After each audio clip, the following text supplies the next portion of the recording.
అది ఓంకర్ తింకర్ హైవే ఎందుకంటే వికారాబాద్ నుంచి హైదరాబాద్ నుంచి వికారాబాద్ వరకు ఇది ఒకటే ఒక వెనుకటి హైవే, బ్రిడ్జ్ ఉండదు. ఎందుకంటే వాగులు ఉంటే వాగులను తప్పించుకొని ఓంకర్ తింకర్ పోతుంది. ఇన్నేళ్లు దాన్నే వెడల్పు చేస్తున్నారు.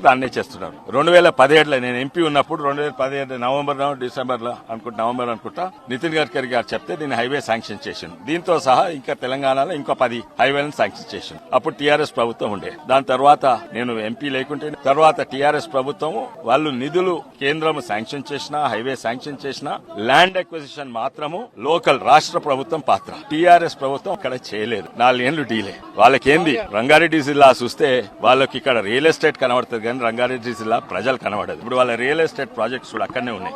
17లో తీసుకొచ్చిన 18 తర్వాత నేను లేకుంటే ఎంపీ ల్యాండ్ అక్విజిషన్ సమయంలో 5 ఏళ్లు వాళ్ళు అక్విజిషన్ మొదలు పెట్టలేదు. ఆ ల్యాండ్ అక్విజిషన్ ఎట్లా ఓంకర్ తింకర్ వాళ్ళ రియల్ ఎస్టేట్ లో పోయేటట్టు అక్విజిషన్ చేసాం. చక్కగా చేయలేదు. హైవే నేనే తీసుకొచ్చినాక దాని తర్వాత నేను ఎంపీ లేకుంటుని టీఆర్ఎస్ ప్రభుత్వం ఉండే వారి నిర్లక్ష్యం వల్ల అక్విజిషన్ చేయలేదు. దాని వల్ల డిలే అయింది. అక్విజిషన్ బాధ్యత ఎవరిది, పాత్ర ఎవరిది? రాష్ట్ర ప్రభుత్వం ఎవరుండే?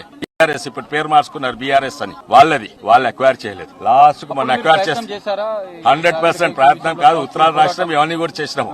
ఇంకోటి అక్వైర్ ఎట్లా చేయాలనో కూడా చెప్పినాం. ఓంకర్ తింకర్ దాన్ని చక్కగా చేయాలి. వాళ్ళు ఓంకర్ తింకర్ దాన్ని అట్లనే వెడల్పు చేసి అక్వైర్ చేసిండు. ఎందుకు? వాళ్ళ రియల్ ఎస్టేట్ ఇంట్రెస్ట్. అట్లనే వెడల్పు చేస్తే వందలాది ఏండ్ల మర్రి చెట్లు పోతున్నాయి. దాని మీద ఆ మర్రి చెట్లు కావాల్సిన ట్రాన్స్ప్లాంట్ చేస్తారు. ఇటువంటి సందర్భం ఎంతో సంజాంచడం అయినా కూడా ఇప్పుడు కేసు విత్డ్రా అయింది. ఇప్పుడు మొదలైంది. అయినా కూడా మేము మర్రి చెట్లు వేరే దగ్గర ఎక్కడైతే ఇప్పుడు చేవెళ్ల చుట్టూ బైపాస్ ఉంది, అది ఆల్రెడీ మొదలైంది. చూడండి అజీజ్ నగర్ ఇక్కడ బైపాస్ అన్ని మొదలైనాయి. ఎక్కడెక్కడ మర్రి చెట్ల ప్రాబ్లం లేదో ఆల్రెడీ ఇప్పుడు ఆ ప్రాబ్లం కూడా అయింది. 1.5 years అయిపోతుంది. కానీ దీని ముఖ్య 90% కారణము టీఆర్ఎస్ ప్రభుత్వం ఆలస్యం.